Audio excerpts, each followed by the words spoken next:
We are supposed to make sacrifice for Hashem every day. Sometimes the sacrifice is time, sometimes it's money, sometimes it's attention, sometimes it's kavod, sometimes it's sacrificing a bad habit, a horrible character trait. What have you sacrificed? If you are still walking around in the street hoping for everyone to look at you and compliment your beauty, you still have yet to sacrifice, the ultimate sacrifice to Hashem. There was a guy, a Jew from the kibbutz. Him, his wife, and his daughter did not keep anything, unfortunately, like many of the people in the kibbutz. And one day, the awful disease arrived at his doorstep and it hit him like malach hamavet. In a very short period of time, he was not only bedridden, but he was on his deathbed in the hospital, all types of monitors and tubes, and he was dying. The wife is crying, the daughter is crying, and then the doctor comes and says to them, today is going to be the last day that your husband is going to be in this world. Say your goodbyes. This is where he was on his last day. The doctors have given up all hope. There was nothing else that could be done. The organs were failing, and that's it. The wife is crying. The daughter is crying. They're hysterical beyond comprehension. At the same time, a religious Jew passes by them and sees, what's wrong? What do you mean, what's wrong? My husband is going to die today. He says, why don't you go to the tzaddik, the Baba Sali? Ask him for a blessing. He can help you. Baba who? What are you talking about? No, my husband's going to die. He says, no, the Baba Sali. I don't know who Baba Sali is. They don't teach us Baba Sali in the kibbutz. He says, the Baba Sali is a tzaddik.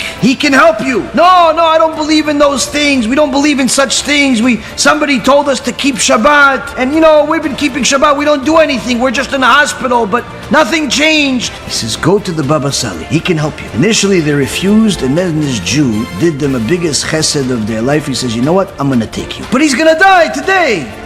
He says, listen, whether he dies or he doesn't die today, there's nothing you can do about it anyway. You're not stopping the death by being here. Let's just go to the Baba Sali and see what he can do. He takes them to Netivot. When they get to Netivot, they get to the Baba Sali's house, they see a line out the door. The woman is crying. She knows this is going to be forever. The Gabai sees them. He says, hey, lady, you have to put clothes on. The women were obnoxiously immodest. Literally. He says, lady, you have to put clothes on. No clothes. What clothes? I want to talk to the rabbi. My husband is dying. It's okay, you can talk, but you have to wait like everybody else. But rabbi can't see you like this. You have to put clothes on, lady. And she's screaming and yelling. No, what clothes? What is this? Are you going to help me or not? The Baba Sali in his Kedusha heard the screaming. He called over his Gabai. He says, what is that? What happening over there? He says, Kvod Harav, there's this woman and her daughter screaming and yelling. They want to get a blessing from the rabbi, but they're not tzanua.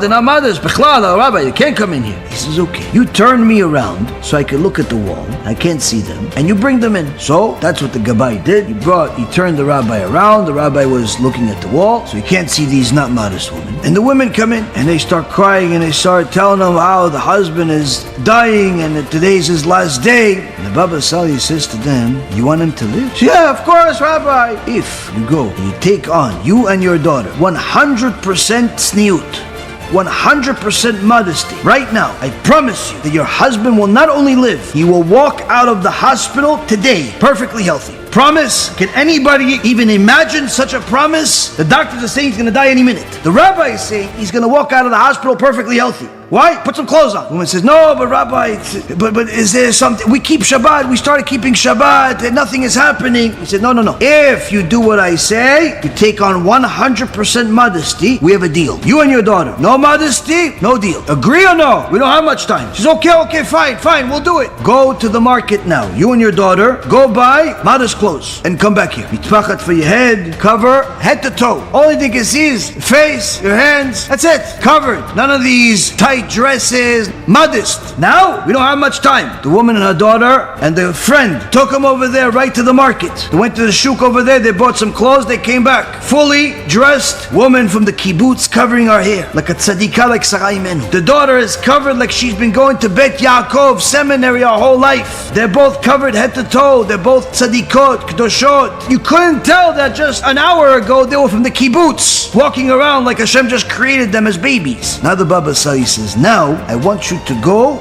straight to the hospital. Your husband is waiting for you there. The woman, her daughter, and the same Jewish driver speeding back to the hospital. They're not waiting. They're not taking their time. They're going there as fast as possible. Of course, it took some time, but they got there. As soon as they get to the hospital, miracle of miracles, wonder of wonders. She sees her husband. The daughter sees her father sitting on the bed, perfectly healthy, talking to the doctors, and the doctors are all wondering what just happened here.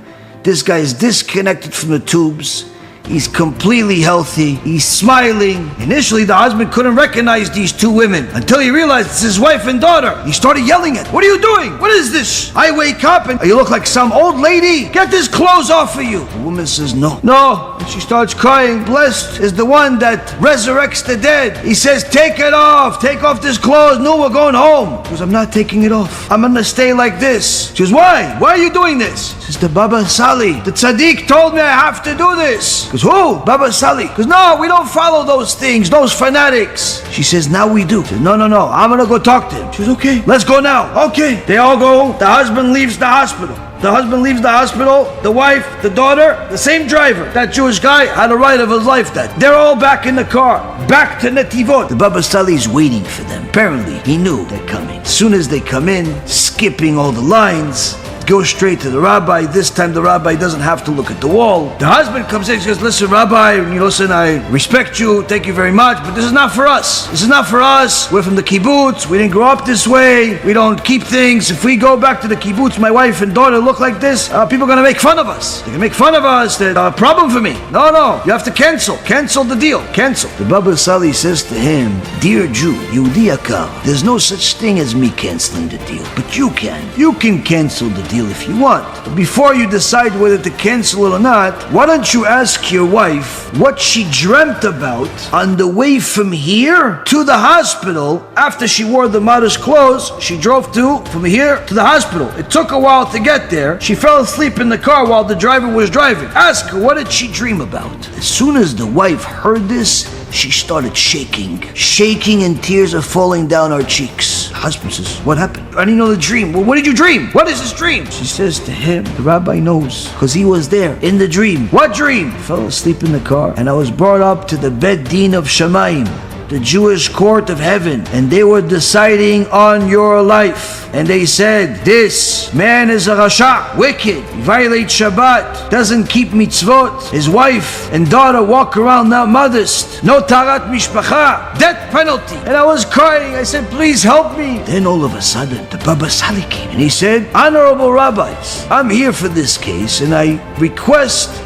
that we bring this case to the Beit Din of Shlomo HaMelech. Baba Sali shows up to the Beit Din of Shamayim. They listen. Say, no problem for the Rav. Let us show you the way to the Beit Din of Shlomo HaMelech. They bring him to the Beit Din of Shlomo HaMelech. And the Baba Sali says to Shlomo HaMelech, you said and wrote with Ruach HaKodesh in your book of Mishle, Proverbs, in chapter 31, verse 25. You said that the greatest treasure for a woman is her modesty. And if she has this modesty, then she will laugh on the last day. What is this last day that she's going to laugh on? She's going to laugh at the doctors, those heretic doctors that said, today is your husband's last day. How could it be the last day if this righteous woman is now modest and her daughter is now modest? How could it be that this is the last day?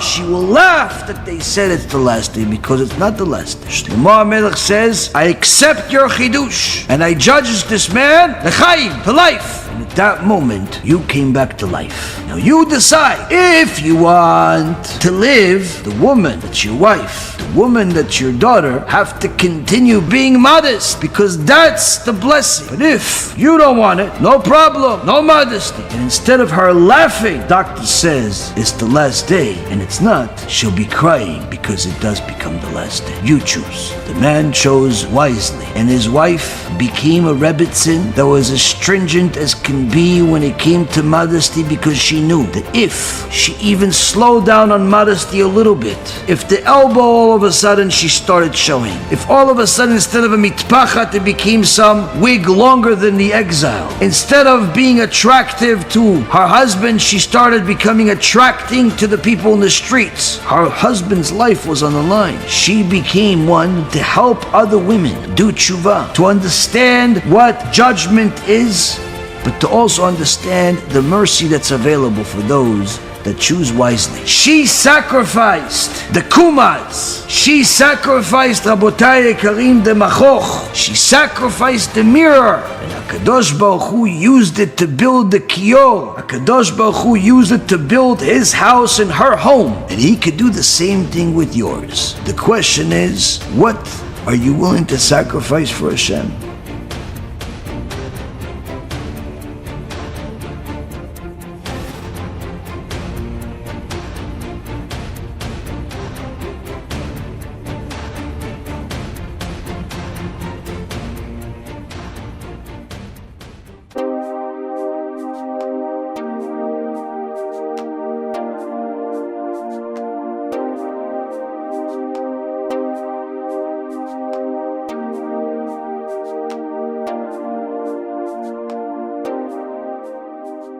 אני מברך את הרבנים, הרב ירון ראובן, הרב אפרים כחלון, ראשי ארגון בעזרת השם, שהלכו בפי עליון, שעלו מעלה מעלה, יהיה להם ברכה והצלחה, הקדוש ברוך הוא ימלא בישועות ליבם לטובה ולברכה, שבכל מה שיפנו ישכילו ויצליחו, יזכו לעשות כאלה וכאלה, הודיעו תורה לאדירה, אמן ואמן.